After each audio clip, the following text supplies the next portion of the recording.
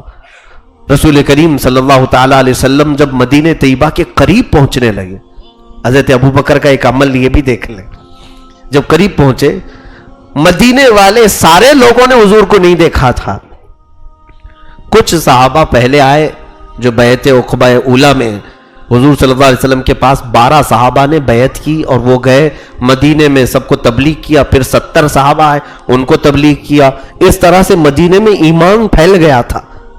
بہت سارے لوگوں کے گھروں میں اسلام آ چکا تھا, لیکن ان کی بیویاں, ان کی بچیاں, ان کے خاندان والے صرف میرے آقا کے جلووں کے تذکرے ہی سن رہے تھے, ابھی دیکھا نہیں تھا. جب مدینے پہنچ رہے تھے حضرت ابو بکر صدیق رضی اللہ تعالیٰ, تقریباً یہ سفر 8 یا 9 دن کا تھا آپ کا, مکہ سے جو چلے تھے مدینے پہنچنے کے لیے. قبا میں آپ نے قیام فرمایا ہے, جو قبا اس وقت مدینے سے باہر کا علاقہ تھا. اب جب مدینے میں داخل ہونے کا معاملہ آیا, مدینے والے کیا کرتے تھے جانتے ہیں آپ؟ جیسی ان کو خبر ملی تھی کہ اللہ کا رسول مکہ سے نکل چکا ہے, تو روزانہ مدینے والے سنیت الوداع کی گھاٹیوں پر, اونچے ٹیلے تھے مدینے میں, وہاں سے سب دور سے آنے والے بھی دکھتے تھے. اس ٹیلے پر جا کر سارے مدینے والے جمع ہو جاتے تھے, دیکھتے تھے. صبح سے شام ہو جاتی تھی, پھر وہیں کھاتے پیتے تھے سب. وہ میلے کے شکل ہو گئی تھی. روز جاتے تھے, حضور کا انتظار کرتے, پھر گھروں پہ واپس آ جاتے. تقریباً کئی دنوں تک اللہ کے حبیب صلی اللہ علیہ وسلم کا دل سے جنہوں نے استقبال کیا وہ مدینے والے لوگ ہیں, وہ اہل مدینہ ہیں. آج بھی اللہ نے ان کے دلوں کو نرم رکھا ہے. آج بھی مدینے والوں کی طبیعت پورے عرب والوں کی طبیعت سے الگ ہے آج بھی. اور جب مدینے والے وہاں پہنچے, پھر ایک دن وہ آیا کہ جب دور سے 2 شکلیں انہیں نظر آنے لگی. ایک اونٹنی پیچھے چلی آ رہی ہے اور 2 لوگ پیدل چلے آ رہے ہیں. تو مدینے والوں نے پہچان لیا کہ یہ ضرور محمد صلی اللہ علیہ وسلم اور ان کے ساتھی ابو بکر ہیں, کیونکہ حضرت ابو بکر کے غلام عبداللہ انہوں نے پہلے مدینے میں آ کر خبر کر دی تھی. اب دور سے جب 2 نظر آنے لگے, ان کا جوش, ان کا ولولہ ایسا تھا مدینے والوں کا, سارے کے سارے چوٹی پر چڑھ گئے اور بچیاں دف زور زور سے بجانا شروع کرتی ہیں. طلع البدر علینا من ثنیات الوداع وجب الشکر علینا ما دعا للہ داعی. ان بچیوں کی زبان سے کیا نکل رہا تھا جانتے آپ؟ وہ یہ کہتی تھی, ہے اے لوگو 14ویں کا چاند ہم پر طلوع ہو گیا ہے.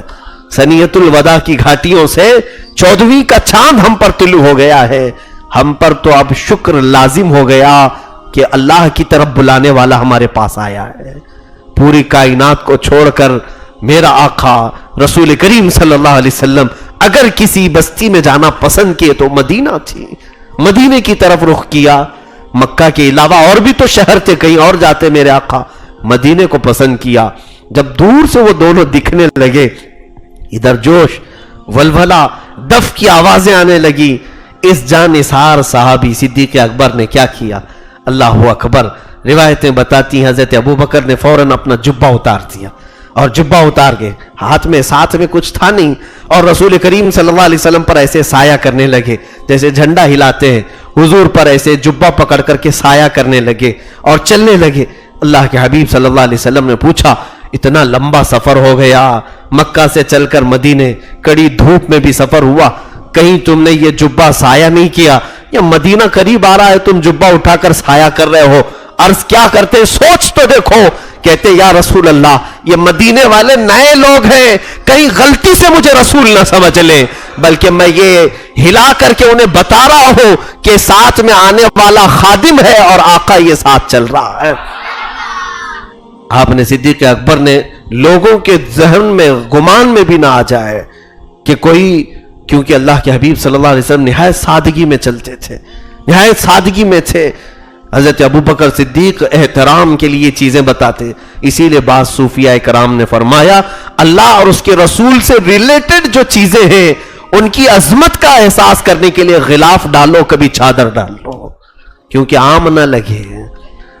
100 قبریں ہیں، ایک اللہ کا ولی اس میں سویا ہے، چادر اسی لیے ڈالتے ہیں کہ پتہ چلے سب قبروں کی طرح نہیں، یہ اور قبر ہے، یہ اللہ والا ہے۔ یہ صدیق اکبر کے عمل سے ہمیں نظر آتا ہے۔ مسجدوں کو مینار کیوں لگاتے ہیں، گنبد کیوں بنا رہے ہیں؟ اس لیے کہ لوگوں کو یہ پتہ چلے سب گھروں کی طرح یہ گھر نہیں، یہ اللہ کا گھر ہے، اس کی شان الگ ہے۔ اسی لیے اللہ اور اس کے رسول سے ریلیٹڈ جو چیزیں ہیں اس کی عظمت کا احساس ہو، اس لیے کوئی ایسا عمل کرو۔ یہ بیچ میں بات آئی ہے، میں کئی چیزیں تمہیں حل کر دوں۔ لوگ جو سوال کرتے ہیں کہ فاتحہ کر رہے ہیں ہم، غوث پاک کی نیاز دلا رہے ہیں، چراغ جلا رہے ہیں، 11 چراغ رکھے ہوئے روشن کیے ہوئے ہیں، بہت سارے معاملات اس کو لے کر کے کچھ لوگ ہمیں تہمت لگاتے ہیں کہ یہ سب شرک پرستی، بت پرستی، پتہ نہیں کیا کیا ہے۔ میرے عزیزو، پہلی بات یہ سن لو، چراغ لگانا کوئی واجب فرض کام نہیں، لیکن میں اس کو حرام بھی نہیں کہتا۔ وجہ یہ ہے کہ وہ عظمت کا احساس دلانے کے لیے گھر والے بچے ہوں یا دیکھنے والے ہوں، ان کے اندر عظمت کا احساس دلانے کے لیے بزرگوں نے کیا تھا، اس میں کوئی مذائقہ نہیں ہے، کوئی حرج نہیں۔ حضرت صدیق اکبر کے عمل سے یہ ثابت ہوتا ہے اللہ اور اس کے رسول سے متعلق چیزوں کو کچھ الگ کرو تاکہ لوگوں کو احساس ہو کہ یہ عام چیز نہیں ہے، یہ اور چیز ہے۔ مدینہ طیبہ میں جب تشریف لائے اللہ کے حبیب صلی اللہ تعالی علیہ وسلم حضرت ابو ایوب انصاری کے مکان میں مہمان بن گئے، لیکن حضرت ابو بکر صدیق کو خارجہ بن زید رضی اللہ تعالیٰ عنہ کے گھر میں ٹھہرایا گیا۔ وہ مدینے کے ایک متمول آدمی تھے، بڑے امیر آدمی تھے اور بڑے تاجر تھے۔ حضرت ابو بکر کو پہلے سے بہت پسند کرتے تھے، اس لیے حضور نے ان کے گھر انہیں بھیج دیا، خارجہ بن زید۔ اب یہاں مدینے میں آنے کے بعد اللہ کے حبیب صلی اللہ تعالیٰ علیہ وسلم نے اب جو مدنی دور شروع ہوا، یہ 10 سال کا دور ایسا ہے جس میں ساری جنگیں ہوئی، بدر ہو کہ احد ہو کہ خندق ہو، جتنی جنگیں ہیں، حنین ہے، تبوک ہے اور فتح مکہ ہے، خیبر ہے، یہ ساری جو جنگیں ہوئیں وہ مدنی دور میں ہوئیں۔ مکہ میں جب تک تھے میرے آقا صلی اللہ علیہ وسلم نے کبھی جنگ نہیں فرمائی۔ ساری مدینے میں آنے کے بعد کیونکہ اسلام کا قلعہ مضبوط ہو چکا تھا، اسلام کی سب سے پہلی پارلیمنٹ مسجد وہاں بن چکی تھی، اس مسجد میں میرے آقا صلی اللہ علیہ وسلم امامت بھی فرماتے تھے، درس بھی دیتے تھے، صحابہ کو سکھاتے بھی تھے، اور وہ غریب صحابہ جو اپنا گھر بار چھوڑ کر کے آئے ان کے لیے بھی ایک کٹا بنا کر کے اسی میں ان کی پرورش بھی کی جاتی۔ اگر کوئی بیمار ہو تو اس کو ہاسپٹل کا کام بھی اسی مسجد کے کونے میں کیا جاتا تھا، جنگ کے قیدیوں کو لا کر کے بھی اسی مسجد کے کونے میں باندھا جاتا تھا، بہت سارے کاموں کے لیے ایک مسجد نبوی کا استعمال ہوتا تھا، ایک مسجدوں کو آج جن کاموں کے لیے استعمال ہونا چاہیے وہ کام اب ختم ہو گئے ہیں۔ بہرحال مسجدیں مرکز ہوا کرتی ہیں تبلیغ اور ہدایت کی، آج فرض نمازوں کے بعد تو مسجدیں بند ہیں، مسجدوں میں آج کچھ مل نہیں رہا ہے، لوگ بس فرض نماز کے لیے داخل ہوئے اور نکل گئے۔ ہمارے دین کی اصل بنیادیں مسجدوں سے تھیں، مدرسے تو بہت بعد میں بنے ہیں، یونیورسٹیاں بعد میں بنی ہیں۔ اسلام کے جتنے بڑے بڑے فقہا کو آپ دیکھو گے، امام اعظم ابو حنیفہ کہاں پڑھے اور کہاں پڑھا ہے؟ پورے مسجد میں۔ امام شافعی، امام مالک، امام حنبل، یہ سارے لوگ مسجدوں میں پڑھے اور مسجدوں سے نکلے، مسجدوں میں ہی ان کی پوری زندگی بھی گئی۔ عزیزان گرامی، رسول پاک صلی اللہ علیہ وسلم نے مسجد نبوی کو بنایا تو اسلام کا ایک ایسا مرکز تھا جہاں سے ہر کام ہوتا تھا، مشورے وہاں ہوتے تھے، بلکہ بادشاہوں کو خط وہاں سے لکھے جاتے تھے۔ پوری دنیا میں اسلام کو پھیلانے کا جو نظم شروع ہوا مدینہ طیبہ سے۔ اب اللہ کے حبیب صلی اللہ علیہ وسلم کے 10 سالہ زندگی کے اختتام پر حضرت ابو بکر صدیق کے کچھ معاملات دیکھیں۔ وہ یار غار بھی ہیں، رسول کریم صلی اللہ علیہ وسلم کے ہم نشین بھی ہیں، بہت ساری باتوں کو میرے آقا کے وہ ایسے جانتے تھے۔ ایک بار حجۃ الوداع کے موقع پر حج کرنے کے لیے جب رسول پاک صلی اللہ علیہ وسلم نے 11 ہجری میں سارے صحابہ کو بلایا کہ سب لوگ احرام باندھو اور چلو حج کرنے کے لیے، سارے صحابہ حج کے لیے نکلے۔ یہ آخری حج تھا میرے آقا کا، لیکن کسی کو پتہ تھوڑی نہ تھا۔ حج کرنے کے بعد میرے آقا صلی اللہ علیہ وسلم نے اپنے خطبے میں فرمایا، اے میرے صحابہ غور سے سن لو میری اس بات کو کیا خبر کہ میں اگلے سال حج کر سکوں گا کہ نہیں کروں گا. یہ جملہ تو حضور نے فرمایا. اور پھر بشارت دی کہ اللہ نے قرآن کی آخری آیت بھی اتار دی. الیوم اکملت لکم دینکم واتممت علیکم نعمتی ورضیت لکم الاسلام دینا. آج اللہ نے تمہارا دین مکمل کر دیا، اپنی نعمتیں تمام کر دی اور تمہیں اسلام دے کر راضی ہو گیا. یہ آیت اتری. رسول پاک صلی اللہ علیہ وسلم نے صحابہ سے فرمایا کہ قرآن بھی کمپلیٹ ہو گیا. کتنے سال سے اتر رہا تھا؟ 23 سال سے، 23 ایئرز. قرآن کے اترنے کا جو مرحلہ ہے 23 سال تک چلا. جب آخری آیت آئی صحابہ خوش ہو گئے، قرآن کمپلیٹ ہو گیا، ہمارا دین مکمل ہو گیا. لیکن ابو بکر صدیق رضی اللہ تعالیٰ عنہ ایک کونے میں جا کر کے رونے لگے، رو پڑے.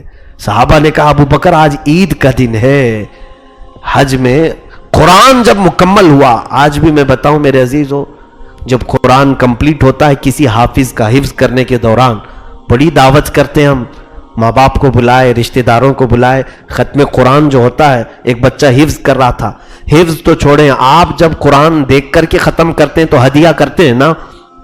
ختم قرآن ہوتا ہے، جوڑا لائے، استاد کو دیا، پھول پہنے، یہ سارا جو نظام ہے. قرآن کے ختم ہونے کی خوشی تو آج بھی ہم مناتے. تو وہ صحابہ کو خوشی تو تھی، لیکن اس کا دوسرا پہلو ابو بکر صدیق کے پاس تھا. وہ کہتے ہیں اے صحابہ، یقیناً اسلام مکمل ہوا، دین آج پائے تکمیل کو پہنچا، قرآن کی آخری آیت آئی. لیکن اس کا دوسرا معنی یہ نکلتا ہے کہ اب رسول اللہ ہمارے درمیان زیادہ دن تک نہیں رہیں گے، کیونکہ وہ اللہ کا پیغام پہنچانے کے لیے ہم تک آئے تھے. پیغام مکمل ہو گیا تو اب وہ اپنے رفیق اعلیٰ کے پاس چلے جائیں گے. حضرت ابو بکر کو غم حجت الوداع سے ہی لاحق ہو گیا تھا. پھر جب رسول کریم صلی اللہ علیہ وسلم واپس آئے، محرم کے دن تھے. محرم میں اللہ کے حبیب صلی اللہ علیہ وسلم نے مسجد نبوی میں خطبہ دیا. خطبے میں میرے آقا نے ارشاد فرمایا، اے لوگوں، اللہ نے ایک بندے کو اختیار دیا ہے. سنیے، خطبے میں میرے آقا نے فرمایا اللہ نے ایک بندے کو اختیار دیا ہے کہ وہ بندہ چاہے تو دنیا لے لے، چاہے تو اللہ کے پاس جو ہے وہ لے لے. اے لوگوں، اس بندے نے دنیا کو چھوڑ دیا اور اللہ کے پاس جو ہے اس کو اختیار کر لیا. حضرت ابو بکر پھر رو پڑے، آپ کی آنکھوں سے آنسو آ گئے. صحابہ نے کہا کہ ابو بکر اس کا معنی ہم نہیں سمجھ سکے، کیا مطلب ہے؟ حضرت ابو بکر کہتے ہیں اے لوگوں، رسول پاک صلی اللہ علیہ وسلم جس بندے کا ذکر فرما رہے ہیں وہ کوئی اور نہیں، وہ خود رسول اللہ ہے. خود رسول اللہ ہے کہ اللہ نے انہیں خود اختیار دیا کہ آپ چاہیں تو پوری دنیا لے لیں یا چاہے تو اللہ کے پاس آ جائیں. حضور دنیا کبھی نہیں لیں گے، انہوں نے چھوڑ دیا اور اپنے رب کے پاس جانے کو پسند کر لیا. اے صحابہ، دیکھنا اب اللہ کے رسول ہم سے روپوش ہو جائیں گے، ہم سے دور چلے جائیں گے. حضرت ابو بکر صدیق رضی اللہ تعالیٰ عنہ کو یہ رسول کریم صلی اللہ تعالیٰ علیہ وسلم کی احادیث کی حقیقت تک پہنچ جاتے تھے، یعنی مقاصد حدیث تک پہنچتے تھے حضور کے. اب اس کے بعد وہ دن بھی آئے جب رسول کریم صلی اللہ تعالیٰ علیہ وسلم کی رحلت ہوئی مدینے میں. وہ کیسا سما رہا ہوگا، اندازہ کر سکتے ہیں کہ سب کو پتا ہے کہ ابو بکر کا عشق کیسا تھا، محبت کیسی تھی میرے آقا صلی اللہ علیہ وسلم کے ساتھ. وہ پوری دنیا میں اگر سب سے زیادہ کوئی چیز پسند کرتے تھے تو ان کا ایک ہی کہنا، حضرت ابو بکر کی زبان سے یہ نکلے ہوئے الفاظ میں کہہ رہا ہوں. آپ سے پوچھا گیا دنیا میں سب سے پسندیدہ چیز آپ کی کیا ہے؟ کہتے ہیں النظرۃ الی وجہ رسول اللہ، رسول اللہ کے چہرے کو دیکھنا مجھے دنیا میں سب سے زیادہ پسند ہے. اس ابو بکر صدیق پر کیا گزرے گا جب رسول کریم صلی اللہ علیہ وسلم کی